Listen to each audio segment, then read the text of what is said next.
चलिए रुक कर लेते हैं अगली बड़ी खबर का, जहां बसपा प्रमुख मायावती ने बगैर गठबंधन के अकेले सियासी मैदान में उतरने के अटल फैसले के बाद अब आखिरकार अपने पत्ते खोलने शुरू कर दिए हैं।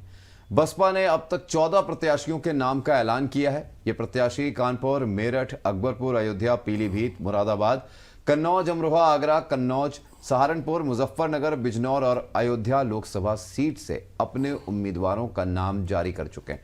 सबसे हैरानी की बात यह है कि बसपा की तरफ से इन 14 लोकसभा सीटों पर अभी तक सिर्फ एक दलित उम्मीदवार को खड़ा किया गया है। पार्टी ने आगरा लोकसभा सीट से पूजा अमरोही को मैदान में उतारा है। इसी के साथ पार्टी ने ब्राह्मण और मुस्लिम उम्मीदवारों को भी काफी टिकट दिए हैं। उनमें 4 ब्राह्मण उम्मीदवारों के नाम भी हैं। इसी के साथ इस लिस्ट में 5 मुस्लिम प्रत्याशियों के नाम भी शामिल हैं। बसपा की पहली लिस्ट को देखकर तो ऐसा लग रहा है कि पार्टी इस बार मुसलमान नेताओं और ब्राह्मण नेताओं के ऊपर सबसे बड़ा दांव लगाने जा रही है और सपा के साथ साथ बीजेपी के खेल को भी बिगाड़ने की पूरी तैयारी में है। सबसे पहले बात करें, अकबरपुर लोकसभा क्षेत्र पिछड़ा और दलित बाहुल्य है, जहां ब्राह्मण वोटर निर्णायक होते हैं। ऐसे में ठाकुर वोटरों को कम नहीं आंका जा सकता।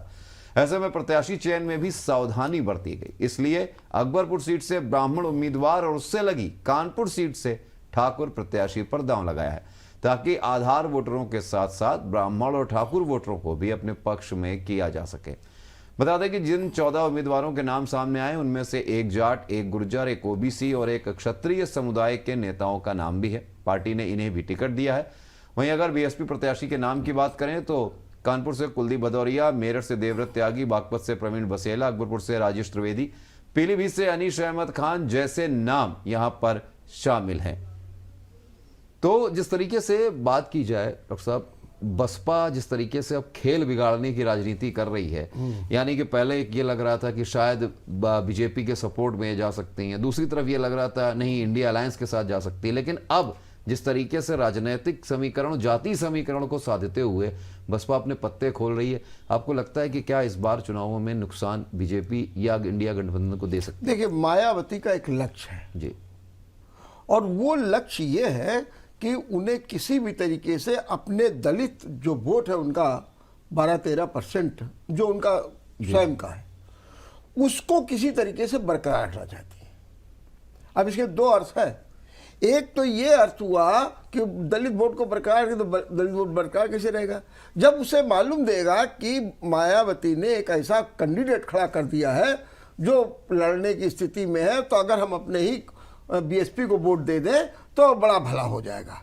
तो मायावती ने एक गेम ये खेला। दूसरा, मायावती ने अपना एंगल ये लगाया है कि कहीं ना कहीं सपा को हो और ये बदनामी ना हो कि आप भी पार्टी को काम कर रहे हैं तो कहीं ना कहीं ब्राह्मण को। अब जैसे अभी आप अकबरपुर का जिक्र कर रहे थे, अब अकबरपुर में भाजपा का पक्ष मजबूत है, तीसरी बार बिल्कुल सिंह बोले लड़ रहा है, कोई दिक्कत नहीं है।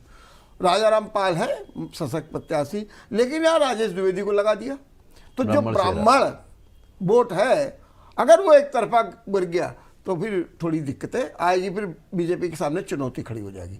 ऐसे आपको और बताएं कितना ये गेम खेलने की यही जगह देखिए, कहीं ब्राह्मण को लगा दिया, 5 मुसलमान और 4 ब्राह्मण, और अभी आप संख्या खुद ही बता रहे थे। बिल्कुल। इस बीच में थोड़ा सा आपको रोकना चाहूंगा क्योंकि लोकसभा चुनावों से पहले हम बीएसपी की बात कर रहे हैं और कहीं ना कहीं बीएसपी को बड़ा झटका लग गया। इस वक्त की बड़ी खबर सामने आ रही है, जहां बीएसपी सांसद संगीता आजाद बीजेपी में शामिल होंगी। लालगंज से बीएसपी सांसद हैं संगीता आजाद। तो इस वक्त की बड़ी खबर सामने आ रही है, यूपी बीजेपी अध्यक्ष भूपेंद्र चौधरी कराएंगे बीजेपी में शामिल। तो दिल्ली से इस वक्त ये बड़ी खबर आ रही है, जहां लोकसभा चुनावों से ठीक पहले बीएसपी को लगा है झटका। बीएसपी सांसद संगीता आजाद बीजेपी में शामिल होंगी। थोड़ी देर में बीजेपी मुख्यालय में होगी इनकी सदस्यता। तो आपको बता दें, लालगंज से बीएसपी सांसद हैं संगीता आजाद। यूपी बीजेपी अध्यक्ष भूपेंद्र चौधरी कराएंगे शामिल। और इस खबर पर अधिक जानकारी के लिए हमारे एसोसिएट एडिटर उमेश गोस्वामी हमारे साथ जुड़ गए। उमेश, जिस तरीके से बीएसपी की मुश्किलें जो हैं खत्म होने का नाम नहीं ले रही हैं, लगातार एक पे एक झटका सभी विपक्षी पार्टियों को लग रहा है, थोड़ी देर में बीजेपी मुख्यालय में एक और सांसद संगीता आजाद आज बीजेपी ज्वाइन करेंगे, क्या कुछ जानकारी? बिल्कुल अनुराग, देखिए जिस तरह से लगातार बसपा अपना जनाधार बढ़ाने में जुटी हुई है, 14 प्रत्याशियों का ऐलान भी कर दिया गया, लेकिन उससे पहले लोकसभा चुनाव से पहले एक के बाद एक झटका बीएसपी को लगता जा रहा है। पहले दानिश कुंवर अली अलग हुए पार्टी से, उसके बाद रितेश पांडे ने पार्टी छोड़ी, और अब संगीता आजाद जो कि एक पुरानी नेता है और बसपा प्रमुख की बेहद करीबी मानी जाती हैं। ऐसे में ठीक जब पार्टियां जो है वो सियासी मैदान में उतर चुकी हैं, मोहरे सेट किए जा रहे हैं और जातिगत आधार पर प्रत्याशियों के नामों का ऐलान हो रहा है, ऐसे में संगीता आजाद जैसी कद्दावर नेता बसपा की, उनकी पार्टी छोड़ने का मतलब और बीजेपी ज्वाइन करने का मतलब है कि बसपा को बड़ा झटका लगा है और एक बड़े झटके तौर पर इसे देखा जा रहा है। जी उमेश, जानकारी देने के लिए, हमसे जुड़ने के लिए बहुत बहुत शुक्रिया। तो इस वक्त ये बड़ी खबर आपको बता दें, जहां दिल्ली से आ रही है सामने, बीएसपी की मुश्किलें कम होने का नाम नहीं ले रही।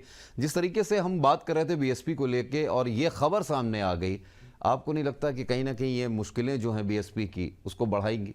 नहीं, देखिए, संगीता आजाद का पहले से जाना तय था जी। इनका भी पिछले दिनों बीजेपी के कार्यक्रम में देखा था, उसमें तय हो गया था। जैसे ये भाई रितेश पांडे भाई, आपके मलुक नागर हो गए, दानिश अली हो गए, ये सब, दानिश अली तो अभी कांग्रेस में, सोनिया गांधी भी मिले उनसे, ये सब इनको मालूम है कि ये सब चले जाएंगे।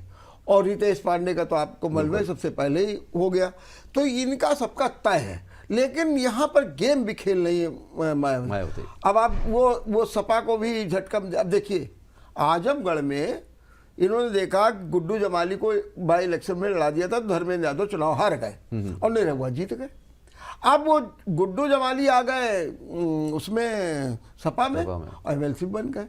अब उनको लगा अब क्या होएगा, तो अभी वो उलेमा काउंसिल से जाके मिली यहाँ कर, बिल्कुल, और उनसे कहा कि भाई अब ऐसे, मैंने अब उनकी क्या नियत है कि किसी ऐसे मुस्लिम को फिर आजमगढ़ में खड़ा कर दो जो वोट काट दे सपा के, क्योंकि वहां पर दो ही वोट है, यादव या मुस्लिम। तो मुस्लिम के वोट काट दे, बट जाए, इसके लिए वो उलेमा काउंसिल, अगर बात कहीं बन गई तो फिर एक मुसीबत हो। तो एक तरीके से रोज नया टेंशन ये सपा और कांग्रेस दोनों को दे रही है मायावती, और उनकी मंशा सिर्फ यही है कि हमारा वोट बैंक किसी तरीके से हो जाए और हम लोगों को सबक दिखा सकें।